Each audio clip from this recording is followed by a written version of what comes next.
Hey everyone, this is Kat from Millennials in Motion magazine, and this is our 7th episode of Conversations with the Community. And today I have the pleasure of sitting down with Cheryl from Street Dogz. How are you today, Cheryl? Good, good. And so tell us a little bit about yourself. What inspired your interest and passion and got you involved in the work you're doing? So I started working with the state of Nevada, and one of my first offices was the office downtown in the a community assistance center. And there was an extra bag of food that was left behind. And my boss gave it to me. She said, take it, whatever. I just thought I was going to take it home. And the next morning when I came in, there was a little a person there with a little dog. And he was standing in line for food himself. So I asked him if he needed food for the dog. And that's how it started. So he said yes. He was so grateful, so appreciative. I thought, maybe we need to carry this on. Yeah, should do something big with it. I love it. And we did. So that's essentially what inspired you to start Street Dogz. Yes. So how I'd never seen it before. I'd never seen the homeless. And I worked for corporate, worked for a city group. I'd never seen. I did not know that there was an issue like there is until I went to work for the state of Nevada and saw that. I'm like, oh my gosh. Because a lot of people don't associate the homeless with the homeless animals that live with them and the companionship that gives them. Oh, absolutely. Yeah, I did not. I had no clue. Now it's yeah. Well, that's been a very awesome experience. Yeah, well, it is. Right. I put it on Facebook, and we haven't stopped yet. The community donates, all of the stuff, the food. So the food it started pouring in, literally. Got that momentum going. Mm-hmm. Awesome. Yep, literally. Yep. So what do you do in your position as the founder of this organization? So, well, I've got a great team. I've got a volunteer team that's fantastic. So basically, I'm just trying to make sure that we're, seen. We're out in the community, we're helping, and we running the day-to-day activities. When was the organization founded? 2014, December. After that experience, I thought, let's set up a table outside of, maybe on Main Street, and we'll see if we can distribute some food. And the food started coming in, and we started picking it up from people's homes. They would leave it out for us, donations, and we'd pick it up, and we would see dogs on the street. That's how it started. It was just basically the homeless with their pets on the street. And then we started getting phone calls, from people who lived in homes, trailers, or low income, and they needed food too, but they didn't have transportation. So we started delivering. So you just built it up from there. Mm-hmm. So what is the exact mission of Street Dogz? So the mission is to ensure that no pet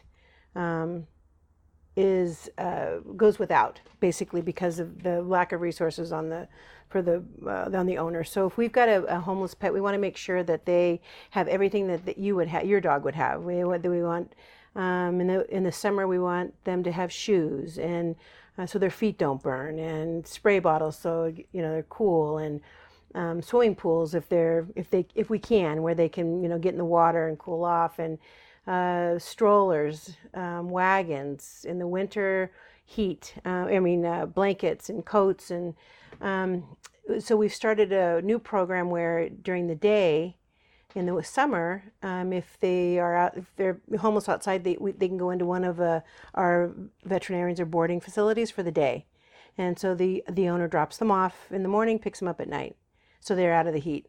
At night now, we've got some people who live in their cars, so they drop their dog off at night. It spends the night inside, and then because they're older, and they pick it up in the morning. That's really amazing, Mm-hmm. and that it's a lot of those things people don't think about when they have their dog who's at home. They don't have to worry.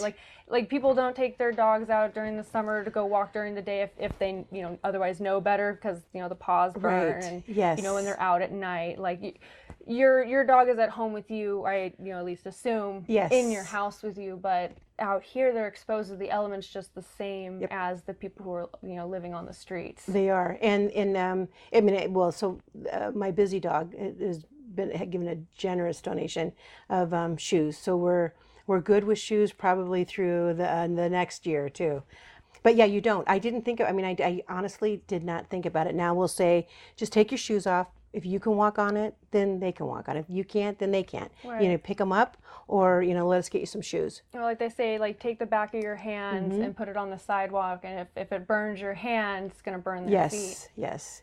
So in the you know, the heat. So the community donates everything to us. I mean, we ask for it, and they're there. They get it for us. That's beautiful. Yeah, it is. Honestly, I mean, it's crazy. It's amazing. So the scarves, we have cooling scarves for them in the summer, which takes their temperature way down. You know, we've had them like in heat stroke. I mean, it's really it's tough on them, really hard.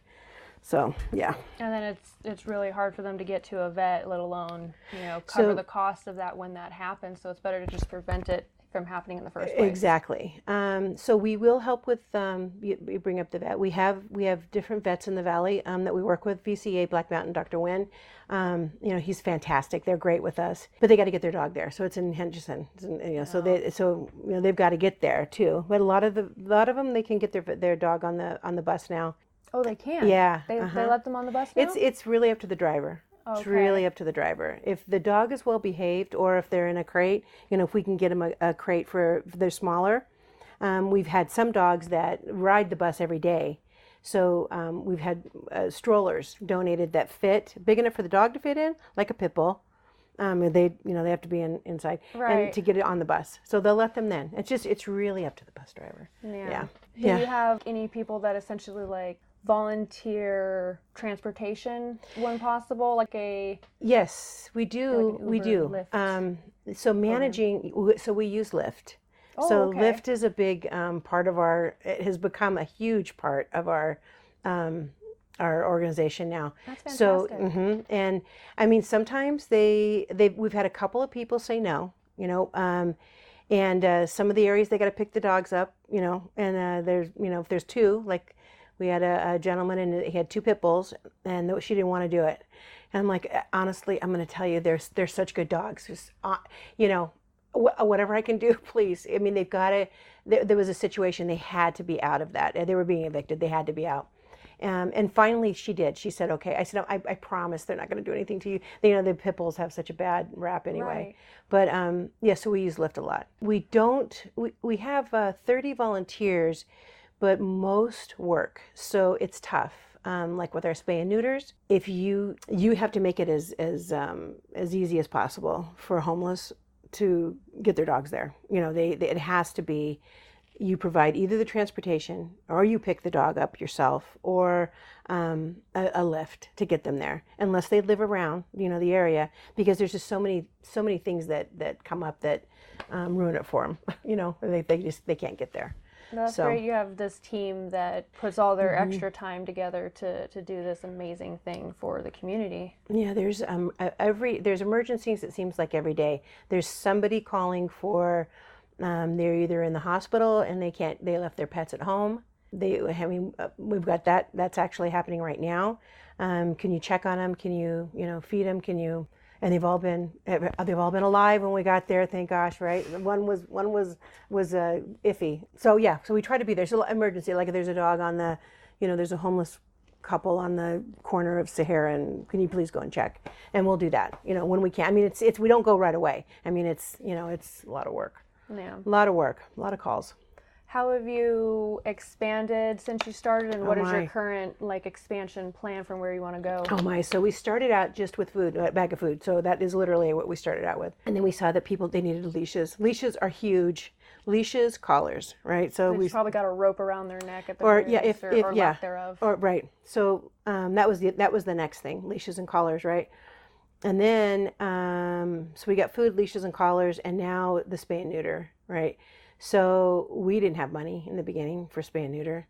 So we met with Harold of Heaven Can Wait, and man, it was like, that was a blessing. He let us use their service at a discounted rate. Oh, nice. Yeah. So it was, so that we really, I think we probably were able to spay and neuter 80 dogs that first year at a reduced rate. And the payment, like a little payment plan. So that helped. So that was the next step. And then it was the boarding. So maybe they might end up in jail or in the hospital. So now their dog's in the Animal Foundation. So Do we get it out and foster it? Do we let it stay there until the time is up for them to go and get it if they can? We don't want it to be hopefully it would be adopted out, but to take the chance of that happening if they can't claim the dog again. Right. So, and it's a dog that we know we've been feeding, so we don't want that to happen. So we try to pay the fees to get the dog out and hopefully reunite them with the person. Especially pit bulls. It's a big, there's a, they euthanize them. I mean, we know that, right? Yeah. So we want to keep them out of there. We'd rather get them out to be back with their human. Right, especially someone who knows that dog, because there's primarily pit bulls and chihuahuas. Yes. And not just that specific shelter. When I did the interview with them, with the Animal Foundation recently, they said that that's a national statistic. Yeah. Pretty much every single shelter is going to have those two breeds of dogs as their main, breed. And then there's the whole pit bull isn't an actual breed per se. It's more of like a descriptive type, because there's like 20 some odd breeds of dog that can fall under the description of pit bull, which is basically stocky body, blocky head. Right. So, and vicious, right? Always. And they're the most social, lovable, they rate human, very high. one-on-one. Oh, it's now not always with other animals, depending on how they're raised, but it comes down to socialization. It as is. far as that goes, my gosh, really. it is. It is. I mean, they're fantastic. I was terrified of them. Terrified. Didn't want one around. I mean, now they're my love. They're my heart. I mean, love all dogs, but when I see one of them, I can't even think. They need all the extra love that they can get. Oh yeah, I mean that's just I don't know. My head is filtered for them for some reason. So yeah, we don't. I mean, especially if it's one of our dogs that's in the shelter, we got to get him out. So yeah. You never know how they're going to react in the shelter environment, because from talking with the Animal Foundation, as long as the dogs are healthy and happy, they're not succumbing to any illnesses, or their mental state and mental health is not declining, they'll stay in there until they get adopted or rescued out or fostered. So because they're an open admission shelter, so they have to take everyone, and they cannot turn away an animal, and they work with a lot of different groups that will come and get these dogs out of the shelter one way or another. So they do a lot of amazing stuff. They do. But if you have to select, it's going to be, because there's a selection process, with it there. So the pit bull. I mean, and people are afraid to adopt them. So, and they start. We've had several that we've watched. We'll watch it and then we'll see if we can find a family for it before. And then when they've been in there for 2-3 months, and it's just not doing good. So we've actually pulled it out. So yes, no, they do. But I mean, it's just it's hard. It's not an instant. It's going to be put down. That doesn't mean that because they're a pit bull, they're going to be put down. Right. But it's chances of if anything happens, being in there too long and having their mental health decline. Exactly. To the point. And they're social. They're very, very social dogs, more than others. They have to have. They really need that people. They need it. They need it, or they are. And they need a very strong hand to train them and handle them. They're a strong breed. They are strong. Yes, they are. Yeah, that's true. They're not for everybody. No, they're not. No. You're right. No, you're right. What are the biggest issues that are affecting the homeless in Las Vegas who have pets? So they can't get housing. Housing is hard if you've got a pet. Even veterans. Especially if it's a pit bull, and they're. I mean, there we go again. So the insurance policy issue, right? Yeah. We used to for last year we used heavy weeklies. We used Sterling Gardens. It's on East Fremont. They have 3 properties. They do not discriminate. So that is the one place I know that I can go. And, as long as your dog is friendly, it's not, if it's causing issues, he's not going to let you stay there. Mm-hmm. But, so I know we could go there. That was the one, if they have vacancy. But there's very few places in town that you can go. And the weekly's reasonable. The weekly rate, $250, reasonable, right? And you can have your pet, you can have a pit bull. There's not many places. Motel 6 is another place. No, they don't question it. They let you go in there. So housing is one thing. Veterans Village, at one time they were allowing pit bulls, but now I understand they're not. So if you're a veteran with a pit bull, I don't know where you're going to go, because you're not going to leave your dog. You're not leaving it behind. Right. And the weeklies are too much. I mean, you can't afford. 250 a week. You can't afford. 250 a week. the $250 a week when you're, getting $600 or $700 a month, if that, right? So yeah, housing is tough. They take care. You hear it all over. They'll feed their dog before themselves, but that's all true. All of that is absolutely true. If I could show you some of the letters, the texts that they'll send back after we've helped them with whatever, with medical, with just with food, or they're very, very grateful. They're. I bet. Yeah. It must be life-changing. Oh yeah. To have this weekend we had Mike and Lucky. I don't know if you've heard of him or seen, but he carries her on his back. Oh. It has. That's it. That's just the way it is, right? It's not a show. It's not for. She's got her legs she got a deformity type of her front legs, and so she's getting older. So he carries her. That's what he does. So we've tried everything. We've tried wagons, and people are always saying, "Get her a wagon." We've done everything, and there isn't anything we haven't tried with him. It doesn't work. Pulling it is too much. You can't pull. Pushing is better if you're homeless because you can push better than you can pull. But then you can't keep all your stuff like in a shopping cart and her and get on the bus, and it's just so he carries her. We've tried to. I can't think of the company donated a backpack. Oh, okay. And 4 dogs, but she's 70 plus pounds, and it was big enough. It was big, but she wasn't. She was top heavy, so if he fell, it didn't work. So he's got her back on his back, and he everywhere, and she wouldn't. You couldn't take her in. You really couldn't. When he goes, she pretty much has to go. He is her main focus. He is her. He is. That's the reason why she's around. She doesn't let him out of her sight. It is really something. It's like a mom and a wife. A mom/wife. She loves him, and they live in the tunnels. They live.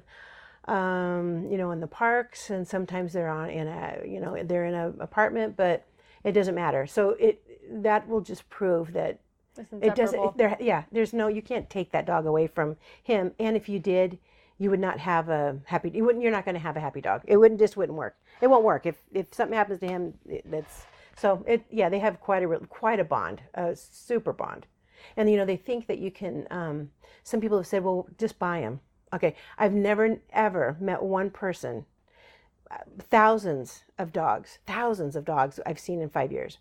Nobody would ever take money. I don't care what I offered them. There's no amount. Like, how much do you want for your child? Yeah, they wouldn't. If they did take it, then it's not their dog. They found it. Right. And they're just taking the money. So you can't offer somebody, like you can't buy companionship like that.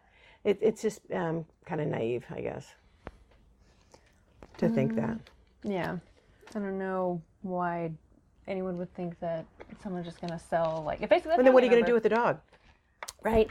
So you're going to buy all the dogs that are on the street, or what are you going to do with them once you get them? They're going to go, where are you going to take them to the shelter? And then what's going to happen? They are being cared for now. I remember a while. Let's make it comfortable. I remember a while back. I don't think it was.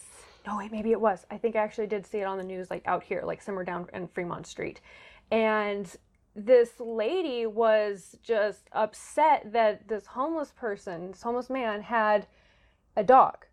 And like the dog was fine. It was summer, but he was making sure the dog is shaded, the dog has water, the dog is okay. Mm-hmm. And she tried to take his dog because she was just like, you shouldn't have this animal.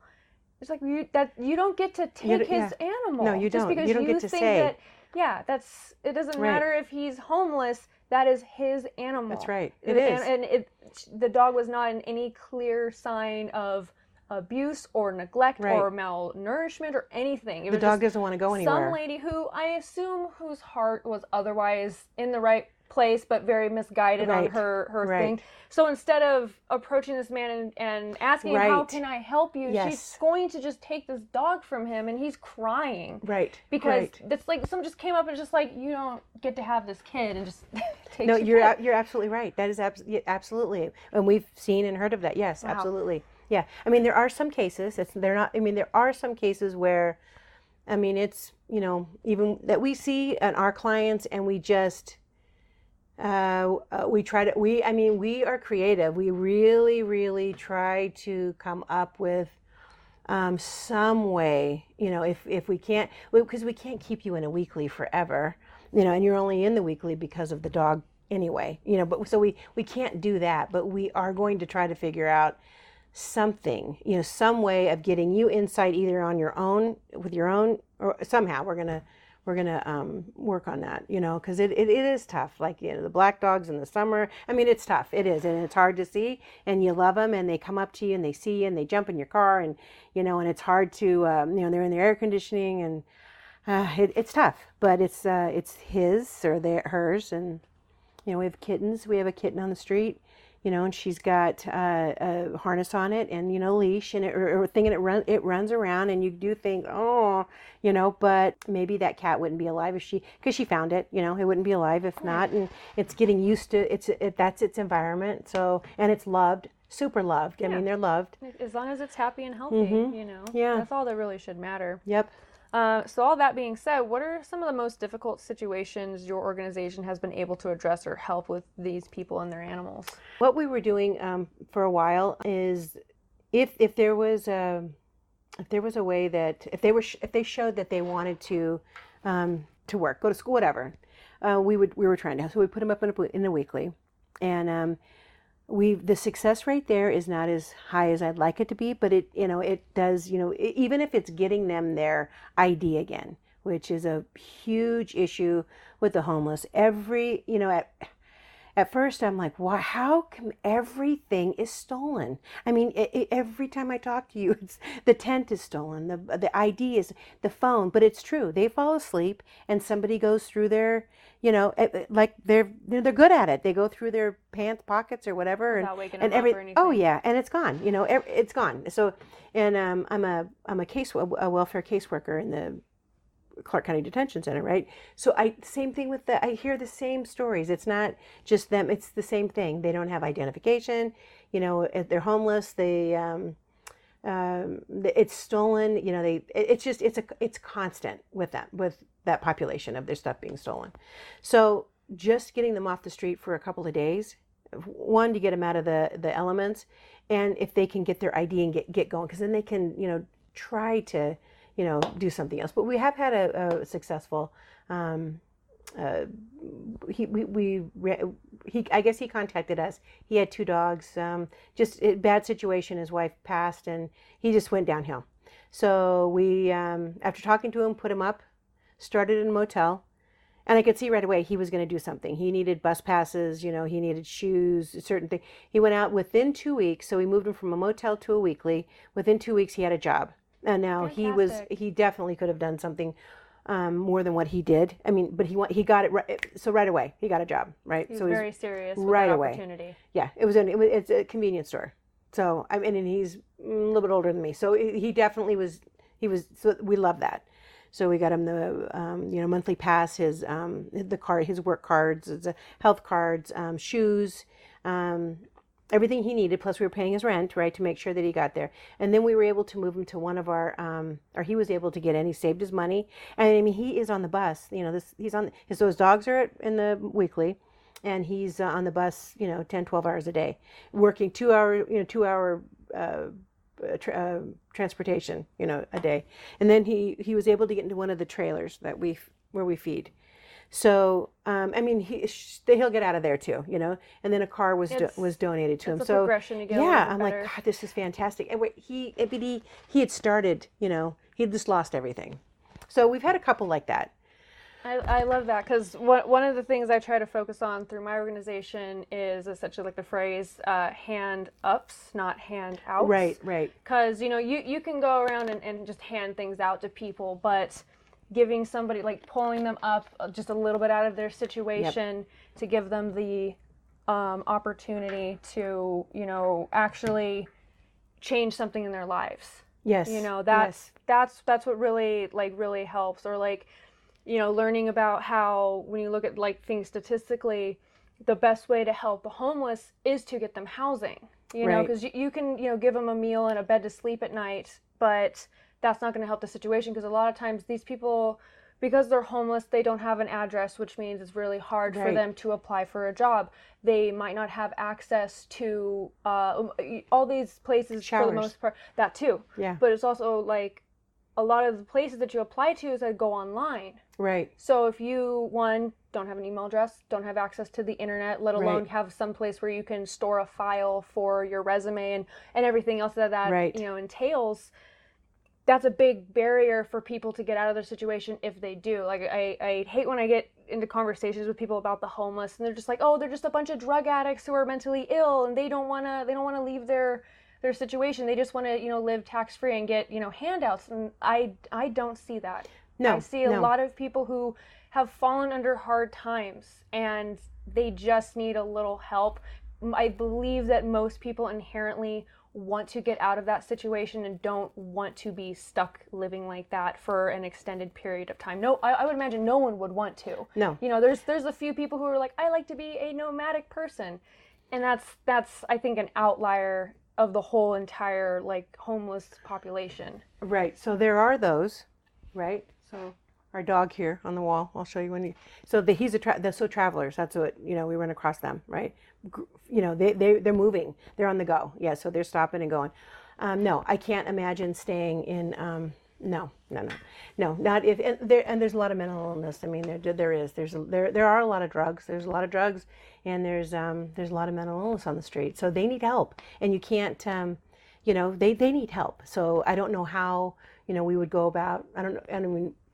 It's a really intricate issue that there's no one size fits all solution. No. We need a lot more community effort to help these people and acknowledge the issues that are causing homelessness, whether it's lack of housing or the cost of housing or lack of evictions. Right. So or not being able to get health care, not being able to get mental health care, and then succumbing to substance abuse and everything. That there's so many things. There is. Yep. So what are some success stories of the organization's impact on any particular cases or with homeless people? Just for us too, it's helping them. So they've got a dog that's been run over. So what are they going to do? They have no. I mean, it's especially with emergencies, and we work with Pets of the Homeless, a national group. Okay. So they they help with medical emergency funding.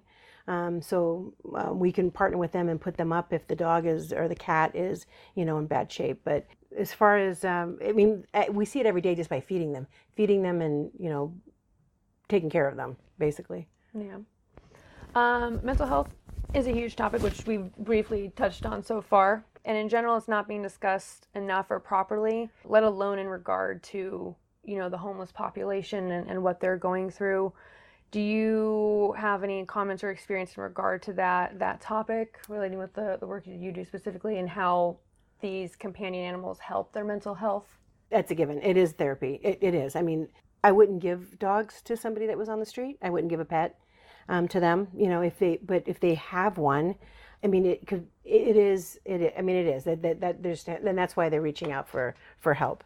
Do you think a homeless person with an animal companion has a higher likelihood of getting themselves out of homelessness at a different rate than those who don't have an animal?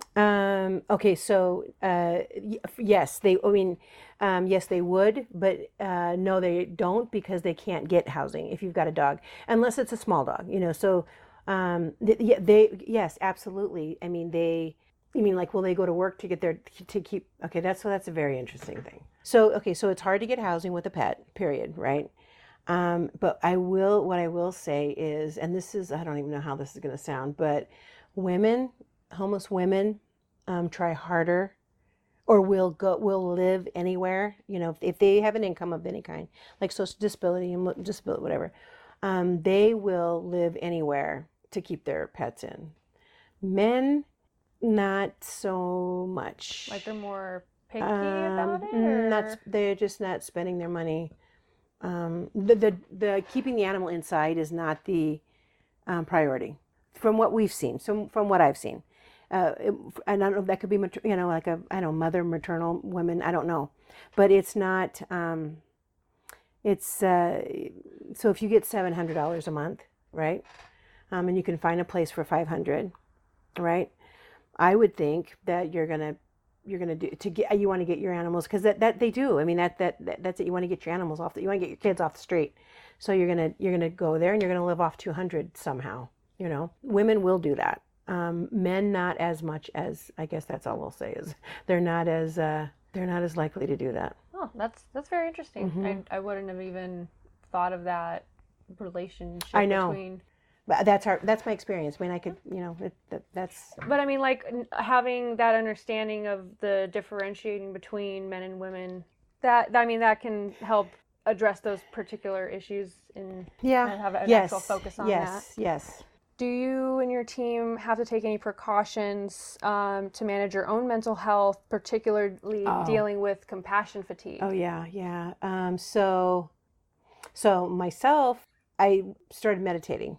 Oh, that was fantastic in the beginning, and then I have just I've never been so busy in my entire life. I've never been this overwhelmed, and with the people, and there's people that need, and they need. I mean, I know that. I get it. And if we answer the phone, then that we're gonna, my cat, my dog, my guinea pig, and then on the other hand, when you help them and they don't appreciate that you help them, it's like, wow. So that was hard to get to used to. Like, look, it's not about them. It's about helping that animal. And as much as I want to argue with them or whatever, it's about, you need food for your guinea pig. I'm going to find you food for your guinea pig, or cat or dog, whatever, So that was tough. I mean, it really is. It's a weird thing, to give and then people not appreciate sometimes, Right. Like, it's just give me it, kind of. But I mean, I assume you also get the other end of that spectrum where people are profoundly thankful. So it not evens it out, it overdoes it. It overdoes. One person. It reminds you, this is why I'm doing this. It's one person, one letter, one thank you. That's it. When we know that, that's it. And our team, they get a lot. They get a lot of compliments from, the people. It's almost like we're almost like a little social services group, because they get to know the people. Right. And they form these relationships. Oh yeah. Their stories. Huge, big relationships. Yes. Yeah. We have a lot of stories. Yeah. We have a lot of stories with the animals and the people. And we've lost a few this year.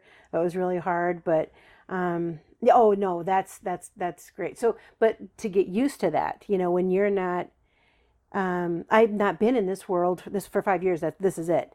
So, to get used to the people needing so much need, and emergency need, right now, help me. Okay, well, hold on. I've got to think about, do we even have money? Do we have, how do I prioritize now who I'm going to help? Like, you can't spread yourself too thin, because then you won't be able to continue doing what you're doing. Well, you can't. You go. It's tough. It is really tough. And we don't. Some take vacations, not vacations, but time away. Like, you've got to try to get some time away. Absolutely. Working on that. But that, I know, is the key. You have to do for yourself. Yeah. Otherwise, we're getting better about it. You're not going to have anything left of you to give. Right. Exactly. So, yeah. It's just like whenever I've had discussions with people on, like, mental health and everything. Self-care is important, because if you're not taking care of yourself, how can you take care of anything else in your life, whether it's anything you're passionate about, work, school, your family, anything. Right. Right. Exactly. And then we've got all that too. Like, everybody's got families and personal lives but everything. It seems a lot of our stuff is emergencies, because people, the dogs don't have food. And that's what we're here for. So your dog, your cat, whatever, doesn't have food. How long has it been since they ate? Can it go another? We can't get to you till next week. Can we send you to this person? Or, it's always thinking. We've always got to try to figure out, how are we gonna work this out for these people, for this dog, right? Or cat. And like, continually finding ways to, like, grow and everything. Yeah. That being said, what has the organization's growth been like over the years since its founding? Oh my gosh, it's crazy. So from one bag of food to now we've got a clubhouse. I know, you just gave me a tour of this place, and it's amazing. Thank you. And we need something bigger, just to store we're looking at the clothes and you're almost food. To the ceiling in boxes of donations. Vitacost food that we can help other rescues or other homeless groups with. There's several that we have, churches, and we distribute. So this food goes back to our and it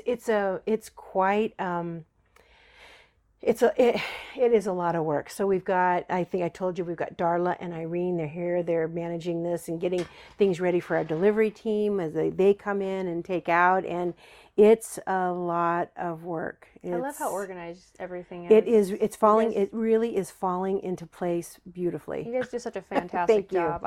Thank you. I've enjoyed you explaining how everything has worked and all these amazing people on your team and their willingness to do this with you. I love it.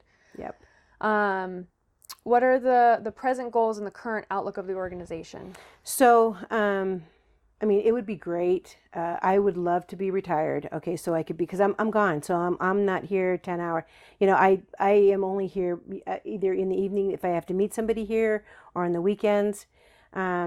You work a full-time job. So I work a full-time job. And then this is like your second job. Right. And where I work, I can't have a cell phone, and I have no access to social media. So I can't even try to help myself, like help I can't, there's no work that can be done during the day. So that's 10 hours lost of what we, because everything we do is emergency, right. It's so that nobody can get a hold of me that way. So I would love to be retired. So retirement's not going to happen. If we could have a couple of paid positions, that would be fantastic. You hate to put all the demand on a volunteer, like an admin. If we had a paid admin, it would be great.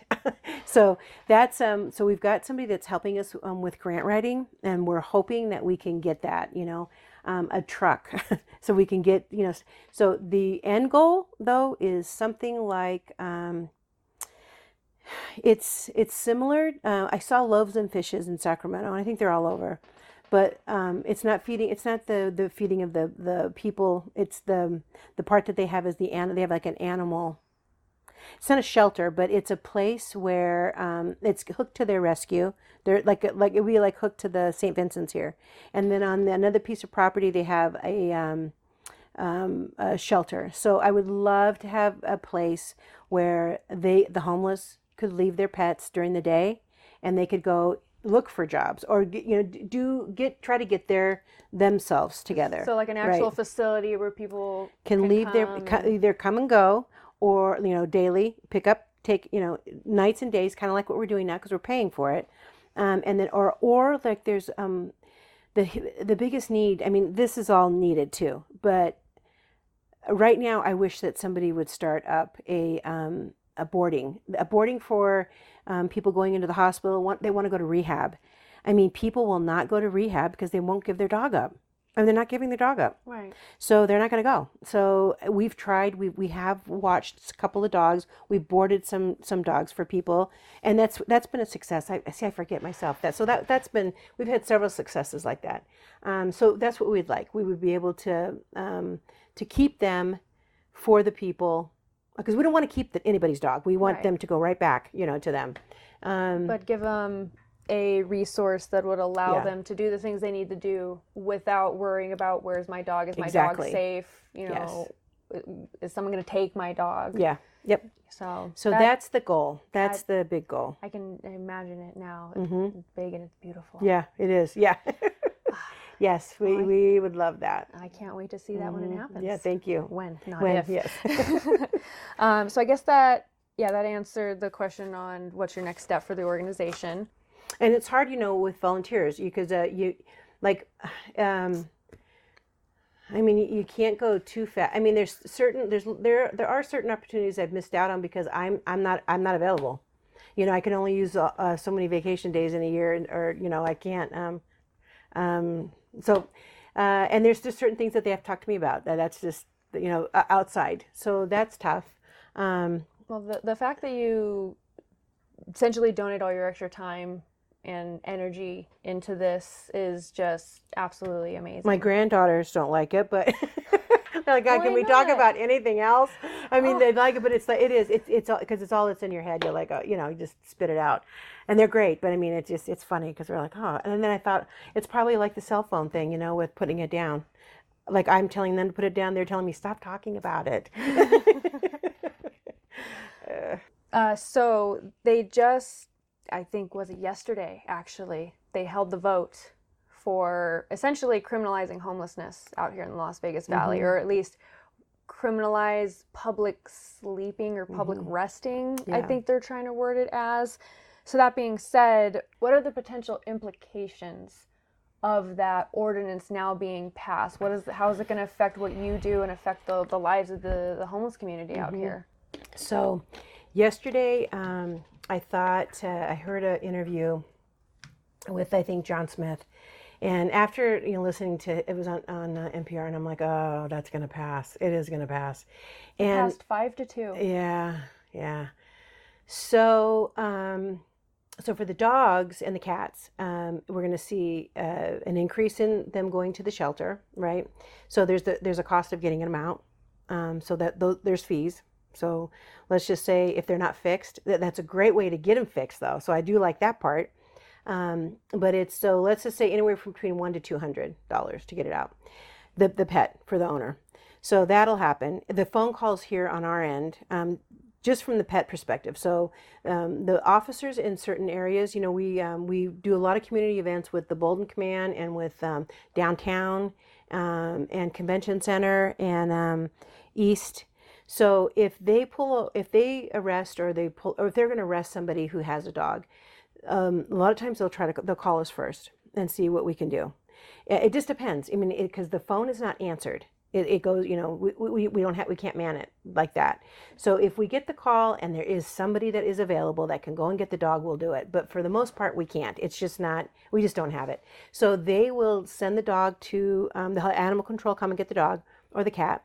And then they'll leave a message or let us know that the dog is there with the animal number, the A number. And then we'll watch it. I'll let them know that, this is one of our clients, or, we're watching it. Don't let it go. On the 10th day, if the owner hasn't come to claim it, then we'll claim it. So that happens already, once a week. Now it's going to go even higher. So it's going to essentially raise your cost of our cost of managing, right? Plus the stress of getting there. So we're already, the delivery people are already taxed. There's only 4 of them, and they're doing the whole city, and there's really only 2 that can manage every day. There's the other ones are weekends, so that's delivery's tough. I mean, it's tough. It's the one thing that we need the most, but it's tough to do. So it's going to make your job that's already hard a lot harder. and just managing now dogs in the shelter, that are in there, and when they're getting, it's going to be a calendar of, okay, this John's getting out on the 4th, Joey's getting out on the 6th, and Darlene's getting out on the 3rd. You know what I mean? So managing when to pick them up, when we're going to do with them, we get them if the owners haven't come yet. So I mean, it's a lot of that's a whole. Because we can't we don't have fosters. We don't have a foster program because so the hard thing about the fostering is people don't want to give a dog back to a homeless person. So that's tough, right? You'd have to find like a dedicated group of people who understand what they're getting into and are agreeing to the circumstances. Just fostering is tough, just to get a foster. Right. So now we're going to add to it, you're going to give that dog back. Okay, that's tough. And they're pit bulls. So most people can't take in. They already either have enough dogs, or maybe there's dogs. It's got to be they've got a one home. So pit bulls are almost out, and that's our dog, right? So those are they're hard. They're very hard to find fosters for. So we have to board them, and boarding you might as well. It's the same as a shelter, because they don't get walked in. We can't pay for like a daycare, like $30 or $40 a day. We can't pay for that kind of boarding, so it's tough. Yeah, it'd be so hard it's to going to set be up hard. like a kennel in your back area or something like that, where they could at least be housed in an enclosed space. Oh, here? Yeah, no, we can't do anything like that here. We can't have any animals here. Oh. Yeah. No, we can't have any animals yet at all. So, yeah. So it really just comes down to getting to that goal of yours to have your own operating facility, basically. But in the meantime, we still got to get our dog out. Right. We got to figure out what to do with it. Right. So that's going to happen. So. Really double down on your efforts. Yeah. Have you reached out to any like local news stations or the Review Journal to get your organization out there more so people can hear about you and help out more? Maybe so we have been, we've been, I think this summer, I mean, we don't reach out. They seem to reach out to us. They'll see it on. Awesome. So I think we've had 3 or 4 this summer on shoes. One of the people we put up in a motel, there was the story with him and his dogs. So yeah, we've had that definitely, and we've had several newspaper or magazine like 7 and several other groups write up about us. What's that one local magazine, Pet Weekly? Yeah, Pet Weekly, Las Vegas Pet Scene, or yeah, Weekly. Yeah, we've been in there. Well, that's cool. Mm-hmm. Yeah, well, that's awesome. At the very least, like, you guys have a presence and people know about it. I think so. Yeah, I think for sure. We had a homeless dog, and then we had a homeless dog, Herbie, that was taken from his 89-year-old owner. So he was homeless. He's homeless on and off, and he's an actor from the 30s here, and he's a gambler. So, and he's always got his fedora, and he looks totally clean. He doesn't look like he's a character. So he lost his dog. We first met him at Sunrise Hospital. He was in Sunrise Hospital, had Herbie, and they called us to come and help with Herbie. So that's how we met him. And then he fell asleep on Las Vegas Boulevard, and somebody stole the dog, or the dog got away, or so he was gone for 1.5 years. Oh, and Facebook, I mean, we had it all over. Everybody knew about Herbie. Everybody's looking for Herbie.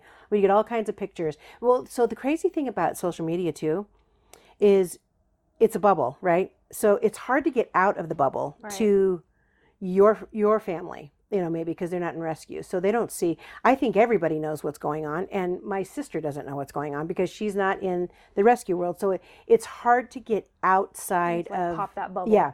So that's tough. So I thought everybody knew about Herbie, right? Because it was everywhere, the news, several stories on him, like 2, I think.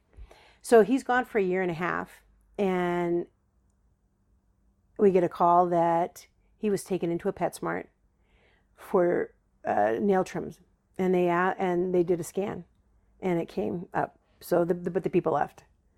So we couldn't. So we knew that he was alive. It was 18 months later, something like that. We knew he was alive, and so he Danny had moved to LA.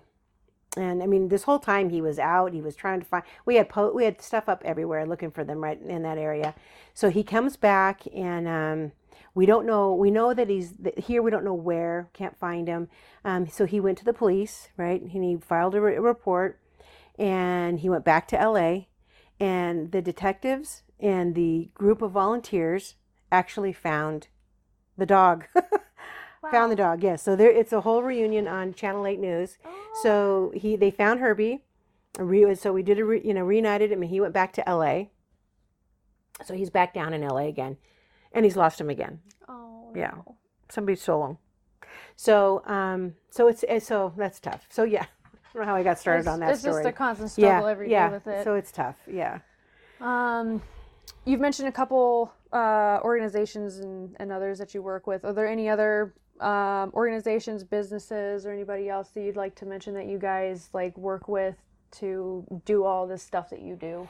Yeah, oh my gosh. So in the beginning, all of the rescues they were great. Like, they get food because they've got fosters and they have food. So they always share with us, shared all of them. Hearts Alive Village, fantastic to us. I mean, great. A Home for Spot. I mean, very, very good to us as far as giving us and sheets, towels, on my way home. I mean, they're great to us.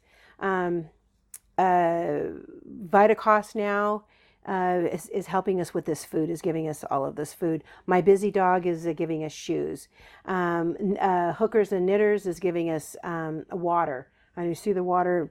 The Boyd Gaming Group, cannery gives us water. Oh, wow. So things, a constant supply. It's not just, always. Ameriprise, their employees, and the MGM, the MGM Grand, their employees are in a monthly, donation, volunteer match. We work with the rescue group, Las Vegas Rescue Mission, a lot of the Clark County Social Services for housing and dog food, and the community counseling. A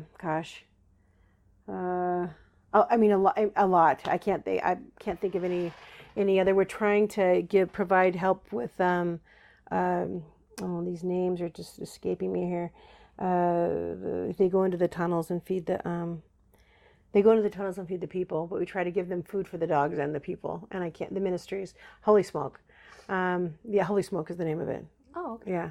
Yeah. So we try to help whoever we can too. If we can help them, Do you have a really, really strong network with? I think so. Yeah, I think so. That's fantastic. I think so. I think it'd be really hard if you didn't have that. Mm-hmm. Yep, I think so. That's shown how the community comes together.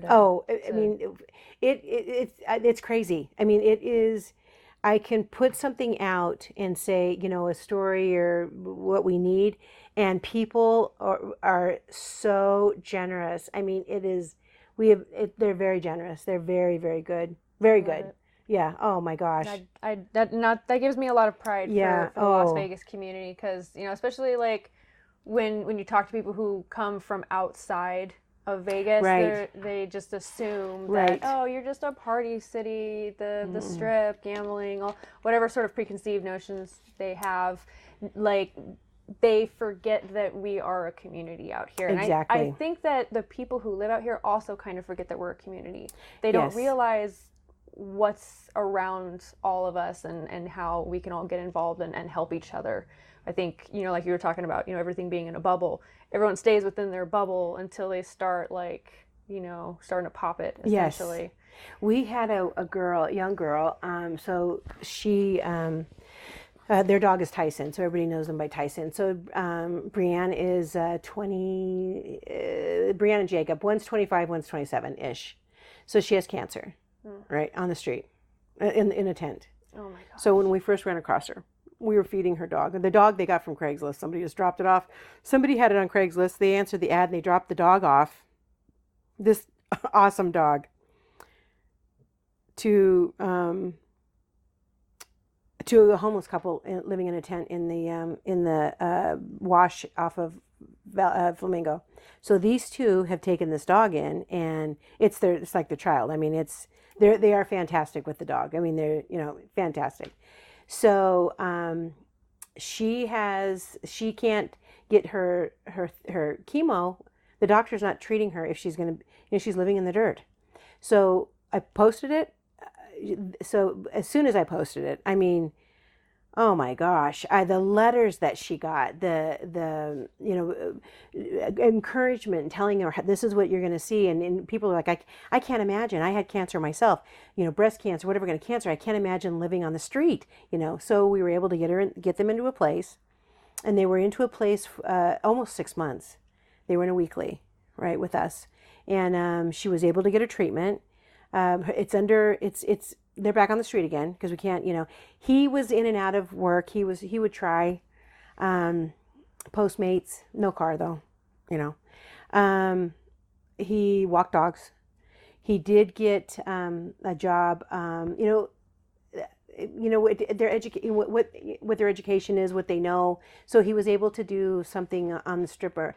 I think it was like passing out stuff. So that kind of job, that kind of stuff. So he was helping. When he would make money, he would pay, and then we would help him with. But it was a community helping. Anytime, and when we finally had to put them, say they got to go, the community came on strong again, and another $3,000 was donated. So that kept them in for another 2 or 3 months. And then, it was time that they, for them to go. But, it's great. It's fantastic. The dogs in the heat. We had a dog that we have a pop-up. We work with the Project Homeless Connect, and we have a pop-up on the third Tuesday of the month, Oh, right? that was going to bring me to the next question about if you guys do any events. Oh, we have events every weekend. So we have okay. distributions every weekend, sometimes twice a week. We do the Project Homeless Connect on the third Tuesday of the month, and we move around. So they have outreach, people from the community, every kind of Medicaid, medical, Social Security, Help Us Southern Nevada. Everybody is there. It's a great thing, and it's pops up, so it's kind of all over.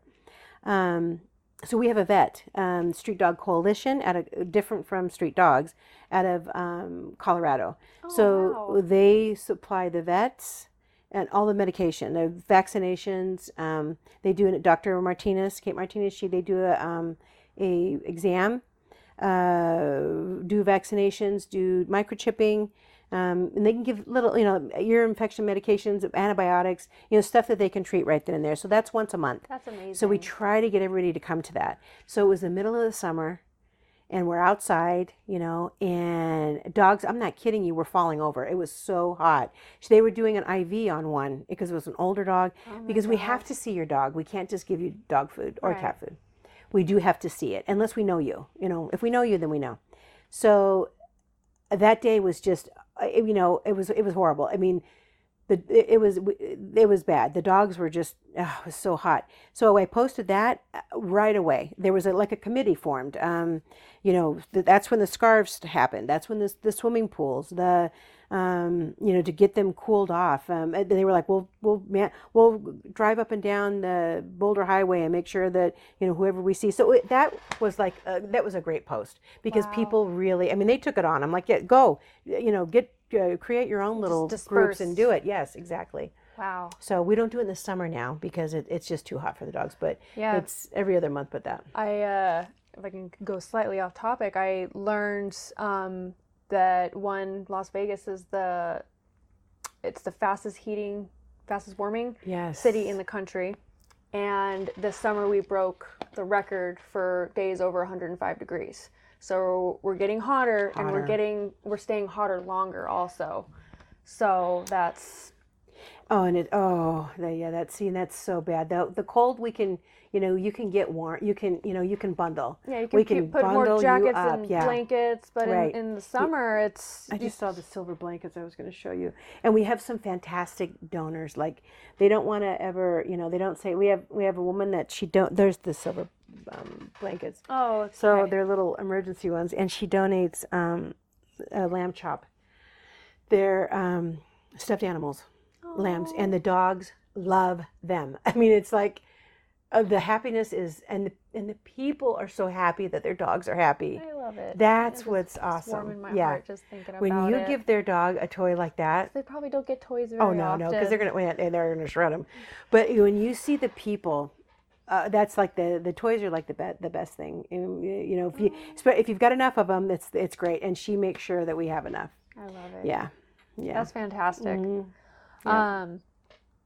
So you mentioned the donations. What kinds of specific donations do you need? I know you said they change throughout the year depending on if it's summer and winter. Yeah. Mm-hmm. So what are the kind of donations that you need consistently? Okay, so we always need money, of course, because we need, even if you don't want to give money, you can give, you can pay our bill, pay our medical, not pay our medical, but put money towards like the spay and neuter. We can have a credit on our, on our accounts. We would love that. And our main ones are Heaven Can Wait, Spay and Neuter Center, and VCA Black Mountain. So you just contact those and say, hey, I would like to put this donation, amount of money. Yeah, you can do that. Okay, yeah, cool. Absolutely. And that helps with the medical. That's that's our biggest cost. Okay. And boarding. And so people, when we do these little posts, and they'll help us with the boarding too. Cat food is huge. Okay. I'm sick of crying for cat. We can't. We'll never have enough cat food. We have enough dog food. We get enough with 6,000 to 7,000 pounds a month of dry. Wow. Right. So, I don't know how much more we would go through ourselves that we could even deliver, but cat food, we get about 1,500 to 2,000 pounds a month, and it is gone. It is, we can't even give out to the people that are calling, especially the colonies. You know, these people, the cat people, are different than dog. I mean, definitely. Okay. So they are. You talk about, oh my gosh, they spend their money on cats that they're not even friendly for, really. I mean, honestly, I mean, it's sad. It's such a sad thing to see so many, you know, and the elements that they're living in, the way they're treated, you know, they're not, depending on the neighborhood and stuff, you know, kids and people aren't so nice to cats, you know. Especially during like Halloween. Yeah, it's the black cat. It really, I don't know what it is. It's almost like the pit bull of it's just, they're not good to cats. So, and it's expensive. It's an expensive rescue to run. So we had cats. We had a PetSmart. We had a place at the PetSmart on Charleston and Decatur. But you can't get volunteers in there every day. You know, they said, and it has to be. And cats. There's a lot of different diseases that cats have that are very expensive to treat. And these are cats that we deal with that come off the street. So they're feral moms or ferals with kittens. You know. That's why I like the catch and release programs that we have out here, where you can essentially like borrow one of the cat traps. Yes. And you take it back, say like to the animal shelter. They'll get the cats fixed, and then they'll re-release them back into the colony, because they have these very intricate structures with the colony. And that way, at the very least, it fixes the overpopulation the problem, which is very prevalent, which feeds into how many animals are on the streets as it is. Yes, and if you've got a colony keeper that's keeping an eye on a new cat, you know, so people dump house cats. I mean, you can't put a house cat with a colony. I mean, they don't know how to take care. They don't know how to look for food and stuff. They don't. They're not like, you know, or kittens, you know, you can't, those little kittens that go back out on the street, they've got to find food, you know, so it's tough. It's a tough situation. So, the most is always cat food, number one. And then, I mean, so, the basics that an animal needs. So collars and leashes. Leashes are huge. They're always losing their leashes. I mean, so leashes are a big thing. So when we get into houses, we'll do anything. So we really will. We've built fences. We've tried to get dogs off of their chains, you know, by building a fence, by building a kennel, bringing in, you know, rock. I mean, we will do anything that we can, that we have the money for, to help that person get that dog off the chain, get it out of being isolated in the back. We've, you know, like in some of our parks, we've gone in and cleaned the trailers, helped with the, you know, the air conditioning. You guys do so much. Yeah, there's a lot. I mean, it really is. If there's a hint that they're going to give their dog up or their cat up, you know, because of what their situation is, then we are going to figure out how to have them keep it, right? Even if it's paying the power bill, whatever it is, we need you to keep that animal so it doesn't go to the shelter, right? You know, because then we got to go get the dog from the shelter. So we need you to keep the dog.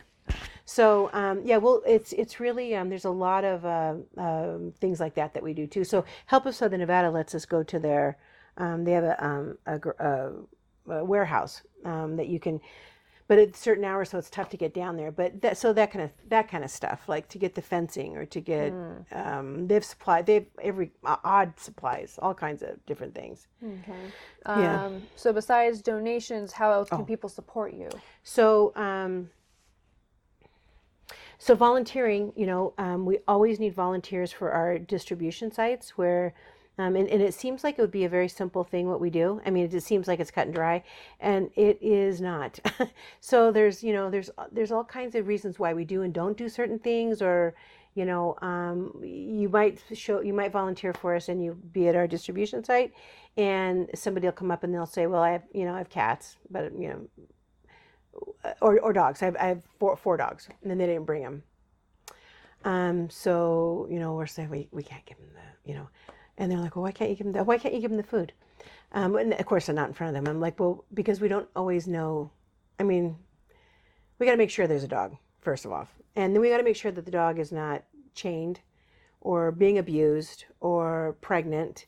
You know, we need to see the dog. We need to make sure that the donations that we're getting, and that that we're, because one of the stipulations is the dog has to be fixed. right? So it might take us a while to get that. And unfortunately, sometimes we just can't do anything else. If they're not, and they'll come out and say, I'm going to breed them. Right. Yeah. And they give us all kinds of reasons why they're going to do it. So then the choice is, we don't help them anymore, right? Then the dog suffers. Usually. Like we've got one right now. We took food there, and the dogs aren't fixed, and he's talking about breeding them. And they're pit bulls, of course, like we need another pit bull, right? Right. And he lives in a weekly.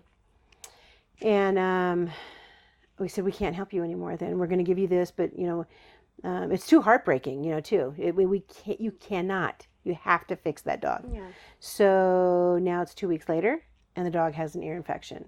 So that's one thing that we always want to try to take care of, our ear infections, because we know that dog is going out of its mind.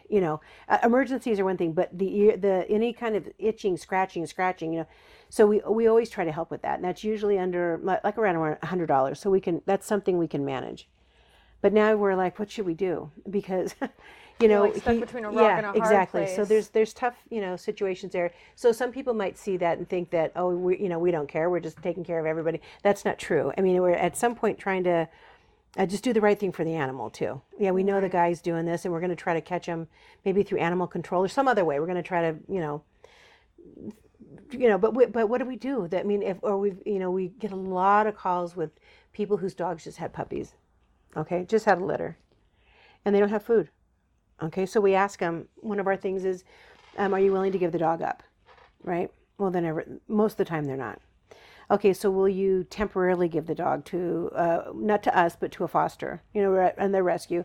They'll take the puppies and they'll fix them, make sure they've got all the shots, and they'll go to a good home and you'll get your mom back. That's 50-50. We most of the time can get them to do that. And then if not, then what happens? Then they don't have food. Right. So then again, we're like, God, what do we do? Because we know that dog needs food. The mom needs food, Right. But if you start essentially cutting corners on certain people, they're going to start taking advantage of you. Right. And you're not going to be able to help right. more people and more animals who are willing to meet you at that halfway mark. So we would love intervention, right there. I wish there was somebody that we could say, okay, without us saying it, because then they won't trust us. So people who aren't afraid to be essentially up front. Animal control. I'll just be blunt. But if we can't do that ourselves, because the people won't trust us. Right. If we're not scanning their animals to see if they're stolen or lost. We're there to feed the animal that you've got, and if we post it and somebody sees that that's their lost dog, 1,000%, let's go get it. But that's not that. I don't even know if that's ever even happened. Maybe once that happened, and it wasn't found that way. But that's not our focus. It's to get there and take. We're not trying to take their dog, because again, they're not going to call us then. It won't happen. I think it's clear to most people that you guys are trying to do, and you guys are doing something absolutely amazing for this community. That I don't know what these people would be doing if they didn't have you.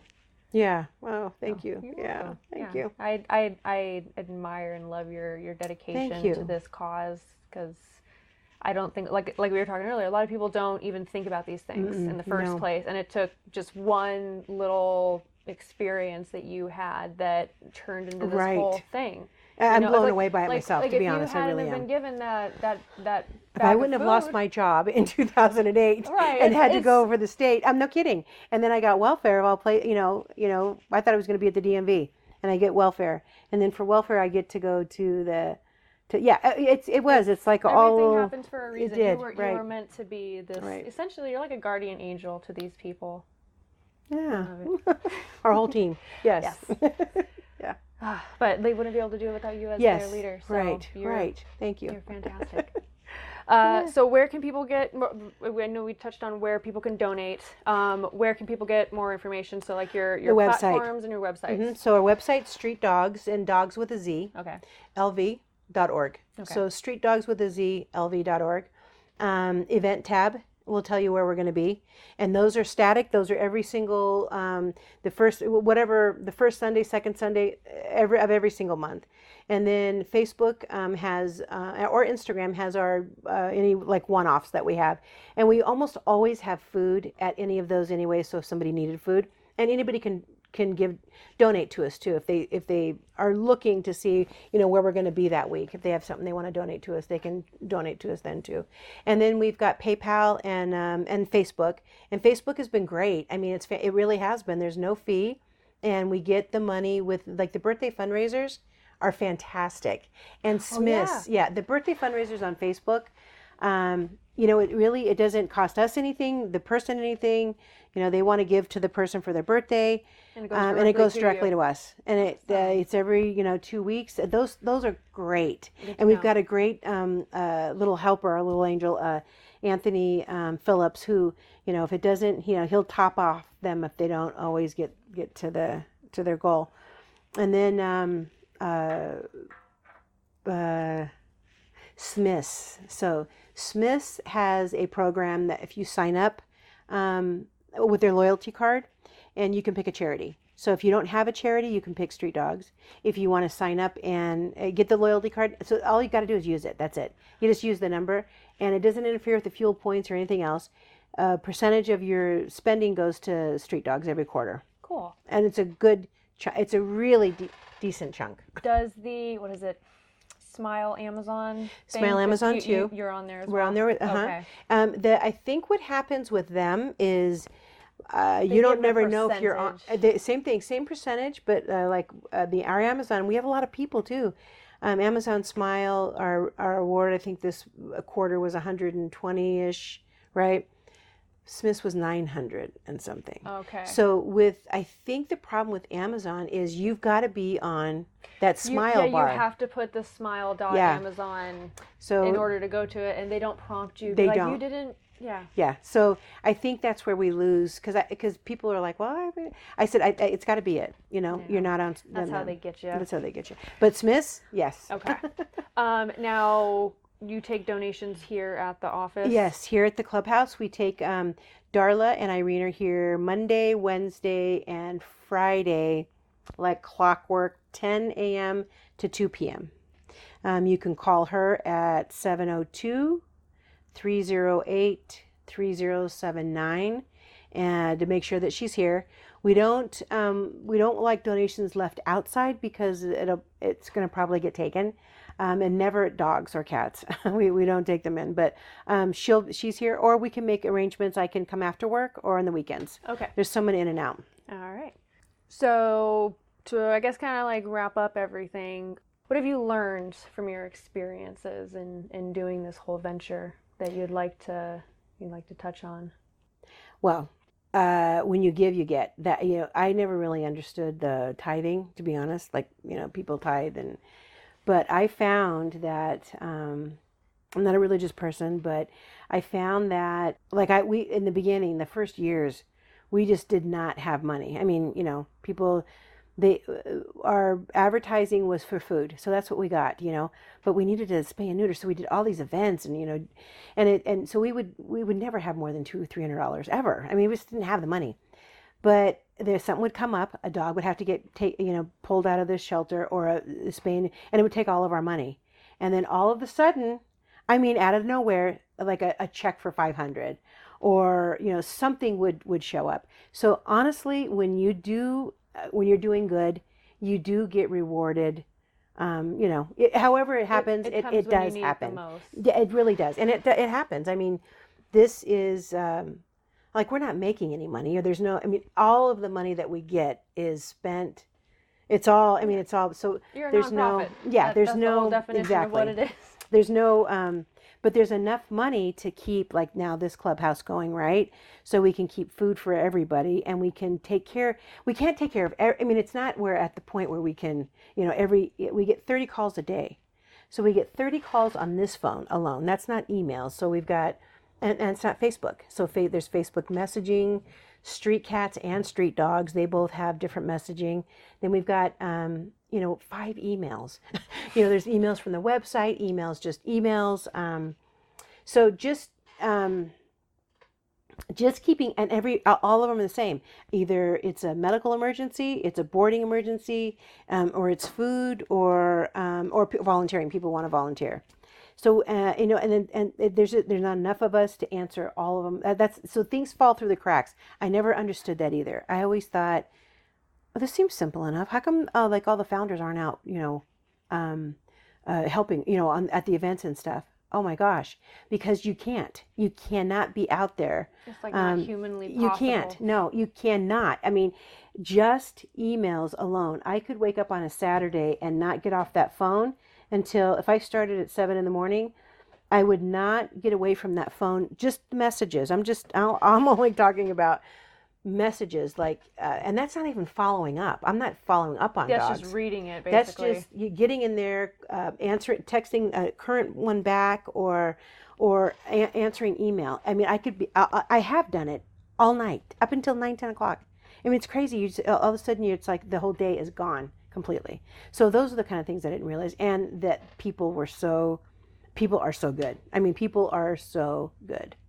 And kind that dogs are, faith in humanity, and dogs are so fantastic. Oh my gosh! And there's nothing better than, gonna make me cry.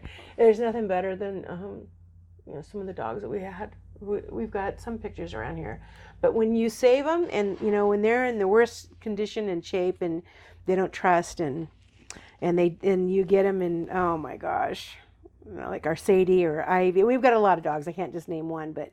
Yeah, is nothing better than seeing those dogs. Yeah, you're saving lives and changing lives. And cats. It's beautiful. Thank you. Do you have any last comments for? No, so I want to tell you I appreciate it, and I love you. This is the best. This is the best. I mean, most the questions. I love this. It's beautiful. It's usually just about delivering. They just want to, people just want to know about delivering, and very basic surface level. Yeah, I mean, you've got more questions. You could have just this could have gone on for another. Really good. I'm really excited to see your one for next week too. I actually have 3 that I'm doing next week. I'm doing just a regular discussion podcast with a friend because next week is American Education Week, and she's a special ed teacher. And then I'm doing the interview with Public Services, and then I'm doing an interview with this group called Viva La Compost. It's a local business that does a composting pickup service. It's amazing. Yeah. I can go on forever about her. I'm partnered with the woman who owns the business. Her name is Veronica. She's amazing. I love working with her and doing stuff with her. So I will definitely send that's you all awesome. Yeah. So yeah. I'm excited. Thank you so much for sitting down with me. This has been an amazing conversation. Thank you. I've learned a lot. I hope I didn't just spew it out and it makes sense. You're fantastic. So tell me to calm down or stop. You're going off. You're good. Totally good. Thank you. Thank you. Thank you. Thank you for what you do. Thank you. You're absolutely amazing. I can't stress that enough. So again. And my team. Yes. Thank you. Thank you, your Street entire team. group. Yeah. All right. Thank you guys for listening, and we'll see you next week. Bye. Hey everyone. We hope you enjoyed our conversation with Cheryl from Street Dogz about her amazing organization and what she does for the homeless and their pets out here in Las Vegas. If you want to get in motion with Cheryl and her team by making a donation or volunteering with them, please check out their platforms linked in the description below. If you enjoyed this discussion, please like this video and subscribe to our channel to get notifications. And please check us out and follow us on our Facebook, Twitter, and Instagram to see the other kinds of content we post and the events that we're doing. And don't forget to check out our website, Millennials in Motion magazine, which is at mimmag.com. Like what we do at MIMAG and want to support our growth, please check out our Patreon community and see what benefits we offer our patrons who are helping us on our journey. Thank you again so much for listening. Until next time, I'm Kat from Millennials in Motion magazine. This has been Conversations with the Community, and don't forget to be kind and be the change you want to see in the world.